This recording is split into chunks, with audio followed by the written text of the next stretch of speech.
이재명 정부 장관 후보자들의 검증 이어가겠습니다. 지금 제일 논란이 큰 사람은요, 교육부 장관으로 지명된 이진숙 후보자입니다. 교육을 책임지는 수장이 되겠다는 사람이 제자의 학위 논문을 표절한 정황이 다수 확인되었습니다. 지명 직후 목소리부터 만나보시죠. 막중한 책임감을 느끼면서 무거운 마음으로 이 자리에 섰습니다. 새 정부에서의 교육은 변화와 혁신을 기조로 한 미래 인재 양성을 제대로 하는 거라고 생각합니다. 또한 대통령께서 지방에 있는 저를 부르신 이유에 대해서 생각해 봤는데요. 그거는 교육을 통해서 국가 균형 발전을 실현하시겠다라는 그런 뜻이 담겨 있는 게 아닐까 이렇게 생각도 해보았습니다. 아무튼 앞으로 교육 현장과 소통하고 또 국민의 목소리에 귀 기울이면서 제게 주어진 어떤 소임에 최선을 다하겠습니다. 이진숙 후보자가 제가 일저자입니다 라면서 2003년 7월에 대한건축학회에 발표한 논문이 이겁니다. 그런데요, 바로 전년도에 2002년도에 발표된 논문 중에 2003년 이 후보자의 일저자 논문과 제목부터 내용까지 거의 비슷한 게 있었습니다. 그래서 봤더니 어떤 논문이냐? 제자의 논문이었습니다. 표절률 43%. 통상적으로 표절률이 20%를 넘으면은 다른 논문은 100개인 걸로 간주하는데 이건 지금 2배 넘는 수치가 나온 겁니다. 이런 사례들이 이진숙 후보자에게 10개 넘게 있다는 게 조선일보의 오늘 보도 내용이었고요. 박 대변인님. 예. 다른 부처 장관도 아니잖아요. 교육부 장관 후보자지 않습니까? 지금 학계에서 굉장히 심각한 연구윤리 위반이다 이런 지적이 나옵니다. 네. 그러니까 이게 교육부 장관 자격으로 지금 후보자가 된 것인데 다른 것도 아니고 제자들의 그런 논문을 가로채서 10개나 되는 그런 논문들을 표절했다라고 하면 저는 이 의혹만으로도 상당한 파문이 예상됩니다. 이미 그렇게 되고 있고요. 또 지금 문제가 그러니까 지도 교수가 지도를 한 부분들이 있기 때문에 이제 그렇게 할 수도 있는 것이 아니냐 이제 이런 얘기들도 나올 수가 있습니다만은 그렇다라고 하더라도 결과적으로 제자가 제일 논문의 저자로 되는 것이 당연한 것인데 네. 지금 본인을 제일 저자로 올렸다라고 하는 것이거든요. 네. 그렇기 때문에 학계 내에서도 이건 심각한 교육 윤리적인 문제가 있다라고 지적을 하는 것이고요. 또한 이분이 정책적으로 좀 약간 우려되는 부분들이 또 많습니다. 서울대를 10개를 만들겠다라고 하는 등 지금 여러 가지 의혹들이 제기가 되고 있는데 다른 무엇도 아닌 교육부 장관입니다. 윤석열 정권 초반에도 박순애 장관 같은 경우가 음주운전으로 상당한 논란이 됐었거든요. 당시에도 다른 후보자도 아닌 교육부 후보자가 음주운전 논란이 있는 것은 부적절하다라는 그런 비판들이 있었고 박순애 장관이 임명이 됐습니다만 한 달도 안 돼서 낙마하는 사례가 있었습니다. 그렇기 때문에 벌써부터 이렇게 좀 부적절한 사례가 나온다라고 하면 좀 일찌감치 지명을 철회하는 것이 국민의 눈높이에 맞지 않을까 저는 그렇게 생각을 합니다. 예, 이진숙 후보자 논문 중복 게재 의혹도 받고 있습니다. 이건 뭔지 보죠. 두 논문이 있어요. 그런데 이 두 논문을 비교해 봤더니 실험 설계 방식 또 결론이 거의 동일했습니다. 그런 논문들을 2018년 2월 한국 색채학회 논문에 내고 2018년 3월 한 달 만에 한국 조명 전기 설비 학회에 냅니다.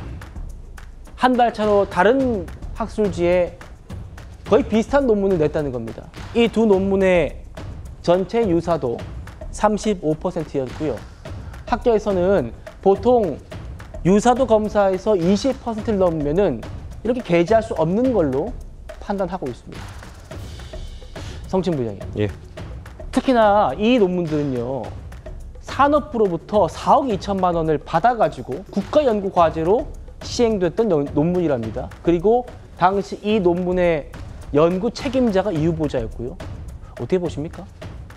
저는 국가 예산 지원 받은 부분도 있습니다만 일단 무엇보다 2018년이라는 시기로 봤을 때 이게 가장 심각한 문제일 수 있다고 시기요? 보여요.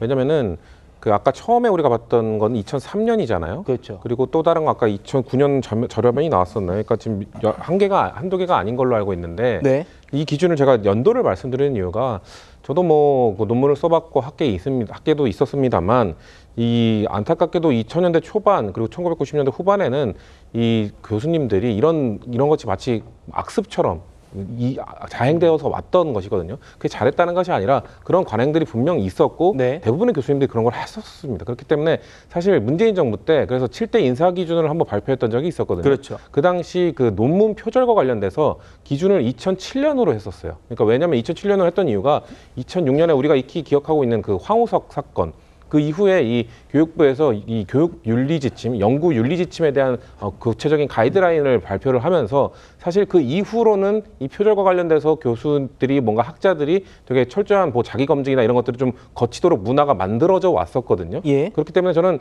아까 봤던 2003년 제자의 논문 이런 것들은 뭐 100번 양보해서 그냥 과거에 그 뭐 대부분의 교수님들 그래 왔던 그냥 악습이었다라고 그냥 하고 넘어갈 수 있을지 모르겠습니다만 2018년에 이 윤리 기준이 잡힌 이후에 10년이나 지난 다음에 저 정도의 표절률이 있는 걸 중복 게재했다. 근데 그게 국가 예산을 받는 것이었다. 저는 이거에 대해서는 상당히 국민적 비판이 있을 거라고 보기 때문에 네. 후보자가 아마 청문회 과정에서 이걸 해명하는데 상당히 어려움이 있을 거라고 저는 개인적으로 판단합니다. 그렇기 때문에 지금 10개 정도로 한 논문이라고 하는데 저는 전부 다 지금 시기를 못 봤거든요.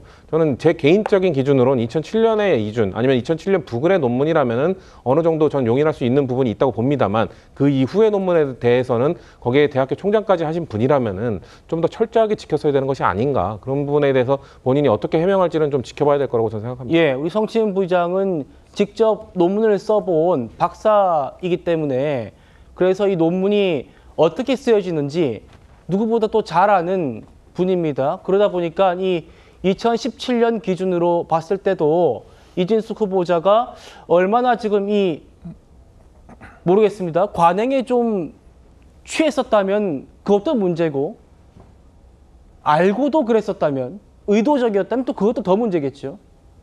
이 후보자 이 문제들 지금 충실하게 청문회에서 밝히겠다라고 보고 있는데 그런데 이 후보자 청문회 오늘 16일로 잡혀 있습니다. 한번 지켜보도록 할 테고요. 네, 차 교수님. 그런데 일단 먼저 좀 이건 법적인 문제라서 제가 좀 여쭤보죠. 윤기찬 위원장님께. 오늘 오전까지 인사청문회 요청안이 도착을 안 했대요. 그러니까 자료를 안 냈는데 민주당에서 일정을 16일로 잡아버린 상황입니다. 이게 법적으로 문제가 될 수 있다면서요. 그렇죠. 저건 청문 요청안이 와야 되는 거 아니겠어요. 그리고 법률적 문제 여부를 떠나서 저는 이 후보자가 지금 얘기하는 바와 같이 청문회 때 소상히 소명하겠다. 그때 소상히 소명할 시간적 여유가 없잖아요. 보통 하루 정도 하는데 자료 제출 갖고 오전 지나고 오후 늦게까지 지나면 끝나는 거거든요. 더군다나 이게 무슨 국무총리 후보자처럼 국회 동의가 요건인 이런 청문 대상자도 아니기 때문에 그러니까 지금부터 16일까지 만약 16일이 맞다 하더라도 16일까지 충분한 소명을 해야 될 거 아니겠어요? 그때까지 제가 볼 때는 이 후보자에게 시간은 그때뿐이 없다. 그래서 지금부터 충실히 소명해야 될 것 같고 다수당의 어떤 위력이나 또 대통령께서 인사에 대해서 잘 됐다라는 자평이나 이런 거에 기대해서 국민적 시각에서 보는 청문 기준을 무시할 생각이라면 아예 그 기대는 접어두셔야 될 것 같다 이렇게 생각합니다.